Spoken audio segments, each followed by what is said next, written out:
Hello students, good morning. You are watching English Guru, the Guru of English Grammar.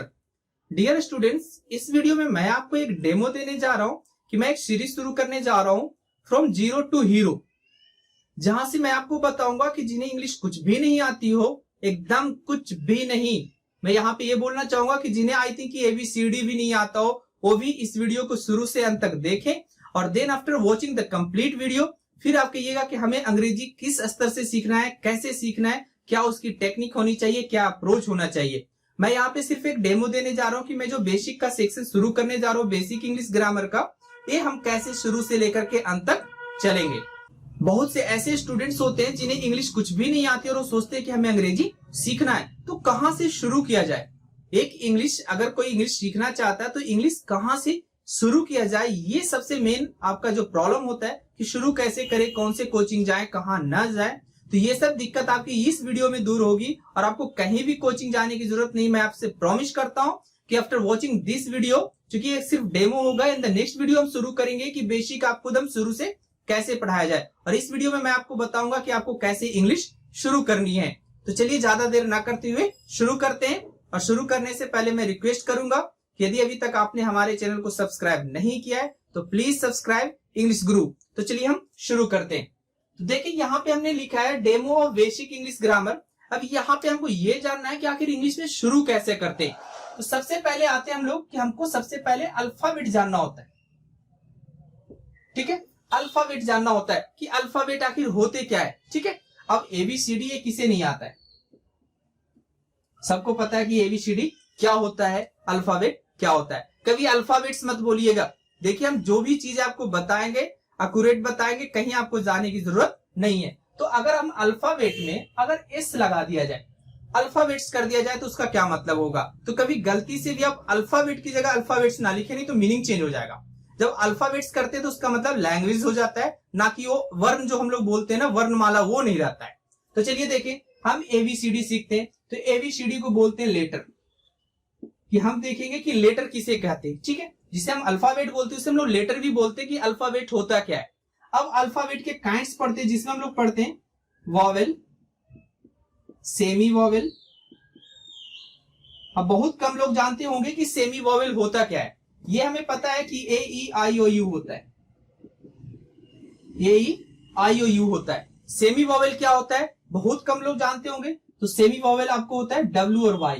अब क्यों होता है इसका रीजन मैं आपको पहले वीडियो में दूंगा, जो आपके बेसिक इंग्लिश ग्रामर का पहला वीडियो होगा। तो चलिए अब सेमी वोवेल पढ़ लेते हैं। अब इसके बाद आता है कि क्या पढ़ा जाए, तो इसके बाद पढ़ते हैं हम लोग वर्ड। अब वर्ड को हम लोग दो तरीके से पढ़ सकते हैं। एक होता है जंबल वर्ड। अगर कोई आपको बोल दे कि जंबल वर्ड क्या होता है, तो ये भी आपको बेसिक ऑफ इंग्लिश में पढ़ लेना जरूरी होता है कि जंबल वर्ड आखिर होता क्या है। फिर हम लोग आते हैं फ्रेज, कि फ्रेज आखिर क्या होता है। तो इस सारी चीजों का डिटेल मैं नेक्स्ट वीडियो में करूंगा। अब देखिए फ्रेज के बाद क्या आता है, सेंटेंस। और यही इंग्लिश का मेन चीज है, सेंटेंस सीखना। जिन्हें सेंटेंस आ गया वो आपको समझ लीजिए कि सब कुछ इंग्लिश में वही होता है। सेंटेंस ही लिखते हैं, सेंटेंस ही कॉमन एरर होते हैं, सेंटेंस ही फिल इन द ब्लैंक्स होते हैं, सेंटेंस ही आपके पैसेज आते हैं वहां पे होते हैं। तो इट मींस हर जगह जाकर के यहीं पे आके एक तरीके से इंग्लिश में फुल स्टॉप लग गया। इसके अलावा हमें कुछ भी नहीं सीखना होता है। आप सीखना की बोलते सर पार्ट्स ऑफ स्पीच सीखना होता है, टेंस सीखना होगा, तो भैया आप वहां पे सीखेंगे क्या, अबाउट सेंटेंस ही तो पढ़ते हैं, अबाउट पढ़ेंगे। अगर नॉन पढ़ रहे तो आप नॉन से सिंगुलर टू प्लूरल पढ़ते तो वहां पे वर्ड्स पढ़ते। तो ये सारी चीजें आपको बेसिक में जानने जरूरी होते हैं अगर आप शुरू से शुरू कर रहे हैं। ठीक है, अब आते हैं कि सेंटेंस में हम क्या पढ़े। सेंटेंस के काइंड्स पढ़ ले। अब काइंड्स पढ़ने से पहले याद आया होगा कि पार्ट्स भी होता है सेंटेंस का, कि सेंटेंस के कितने पार्ट्स होते हैं। सब्जेक्ट और प्रेडिकेट का नाम सुने होंगे, डिफिनेशन क्या होगा, फिर से वही कहूंगा, इन द नेक्स्ट वीडियो हम लोग देखेंगे कि पार्ट्स दो होते हैं, एक को सब्जेक्ट बोलते हैं, दूसरे को प्रेडिकेट बोलते हैं। अब प्रेडिकेट के अंदर क्या होता है, ठीक है। अब सब्जेक्ट तो सबको पता है कि सब्जेक्ट होता है भैया आई हो गया, यू हो गया, राम हो गया, ही शी इट मींस जो कुछ काम करते हैं, जिसके बारे में कुछ कहा जाता है, वो आपको सब्जेक्ट होता है। और हम ये भी आपको बताएंगे कि अगर किसी सेंटेंस में हमें सब्जेक्ट फाइंड आउट करने हैं तो क्या करना होगा, उसके लिए क्या कोई तरीका है, कोई ट्रिक है। तो मैं आपको ट्रिक भी बताऊंगा कि किसी सेंटेंस में अगर सब्जेक्ट फाइंड आउट करना है तो कौन से तरीका आपको यूज करना है। अब आते हैं कि प्रेडिकेट। प्रेडिकेट एक फ्रेज होता है, पार्ट्स ऑफ द सेंटेंस होता है, एक half part of the sentence आप बोल सकते हैं। क्योंकि सब्जेक्ट होता है और सब्जेक्ट के अलावे पूरे सेंटेंस हमारा प्रेडिकेट होता है। तो प्रेडिकेट के अंदर क्या क्या हो सकता है, तो हमको प्रेडिकेट के अंदर पढ़ना है वर्ब, प्रेडिकेट के अंदर वर्ब आता है, आपको ऑब्जेक्ट भी आ सकता है, कंप्लीमेंट भी आ सकता है, ये सब सारी चीजें आपको प्रेडिकेट के अंदर आती है। और एक जो मैं आपको बताऊंगा अदर वर्ड्स होता है। तो भाई अदर वर्ड्स क्या होता है, अब अदर वर्ड्स के अंदर क्या होता है ये भी हमें जानना है। अदर वर्ड्स के अंदर होता है एमपीटी, मैनर, प्लेस, टाइम, ये तीनों एडवर्ब्स आपके होते हैं। और अगर तीनों एक सेंटेंस में मिल जाए तो इनका क्या ऑर्डर होना चाहिए, हम ये भी वीडियो में डिस्कस करेंगे। तो ये चल रहे हैं हम लोग basic of English grammar demo में कि हम लोग क्या क्या देखते हैं, कैसे हम लोग इंग्लिश की शुरुआत करेंगे। इट मींस एकदम नीचे से, इट मींस हम नीचे से लेकर के हमें ऊपर तक जानी है। तो क्या क्या हमको शुरू में कंसेप्ट क्लियर रखना होगा इंग्लिश का, ताकि रट्टा ना लगाना पड़े। जो सब लोग बोलते हैं कि इंग्लिश का हमें रट्टा लगाना है। तो चलिए देखिए, हम लोग एमपीटी पढ़ेंगे, कॉम्प्लीमेंट पढ़ेंगे, ऑब्जेक्ट पढ़ेंगे। और ऑब्जेक्ट भी आपके दो तरह के होते हैं, एक होते डायरेक्ट ऑब्जेक्ट और एक होते इनडायरेक्ट ऑब्जेक्ट। अब कैसे हम पता करेंगे कि he gave me a pen, इसमें दो ऑब्जेक्ट है, एक पेन है एक मी है, कौन डायरेक्ट होगा और कौन इनडायरेक्ट ऑब्जेक्ट होगा, कैसे हम पता करेंगे। I am reading a book, इसमें बुक एक ऑब्जेक्ट है तो कौन सा ऑब्जेक्ट होगा। तो ये सब सारी चीजों का चर्चा हम आपको करेंगे, सारी चीजें हम डिटेल में लेकर के चलेंगे, जिससे आपको सारा का सारा कंसेप्ट क्लियर हो जाए। अब देखिए कि आगे और हम लोग क्या पढ़ेंगे।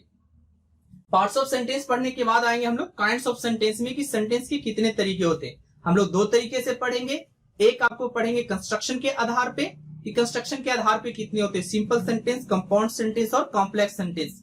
अब एक हम लोग पढ़ते हैं पॉजिटिव सेंटेंस, जिसे हम असर्टिव भी बोलते हैं, नेगेटिव होता है, इंटरोगेटिव होता है, इंपेरेटिव सेंटेंस होते हैं। तो इस तरीके से हम लोग पढ़ेंगे काइंड्स ऑफ सेंटेंस में। देन जाकर के ये सब जब खत्म हो जाएगा पूरा, तब हम लोग शुरू करेंगे कुछ नया चीज, जिसमें आएगा कि पार्ट्स ऑफ स्पीच क्या होता है, टेंस क्या होता है, वॉइस क्या होता है। तो ये सब चीजें हम लोग जानेंगे। अब हम लोग आते हैं थोड़ा सा कि सबसे पहला अगर ग्रामर में पढ़ा जाए तो क्या पढ़ा जाए। अगर बेस हम शुरू कर रहे हैं तो हम क्या पढ़े, क्योंकि हमको अब यहां तक जब आप आ जाते हैं तो यहां तक आपको सेंटेंस फ्रेमिंग करना, सेंटेंस बनाना आ जाता है। जब आप सेंटेंस के बारे में पार्ट्स पढ़ लिए और काइंड्स पढ़ लिए, तब हम आपको यहां तक पढ़ लेंगे कि भाई सेंटेंस कैसे क्रिएट करते हैं। अब इसके बाद आएंगे, थोड़ा सा आर्टिकल को हम ड्रॉप कर रहे हैं अभी, थोड़ा सा देखिए कि अब अगर सेंटेंस फ्रेम करना हो, अगर सेंटेंस हमें फ्रेम करना हो तो कहां से शुरू की जाए। टेंस में भी हम लोग सेंटेंस बनाते हैं और उसके अलावे वॉइस में भी बनाते हैं, तो शुरू कहां से किया जाए। तो अगर हम लोग पढ़ ले जरा, या वर्ब पे आए थोड़ा, वर्ब कितने तरीके के होते हैं, हेल्पिंग वर्ब और main verb. I am reading a book में एम हेल्पिंग वर्ब है, रीड मेन वर्ब है। But I am a boy में एम कैसा वर्ब होगा, हेल्पिंग वर्ब होगा कि मेन वर्ब होगा। अब ये सब आपको जानने जरूरी होते हैं।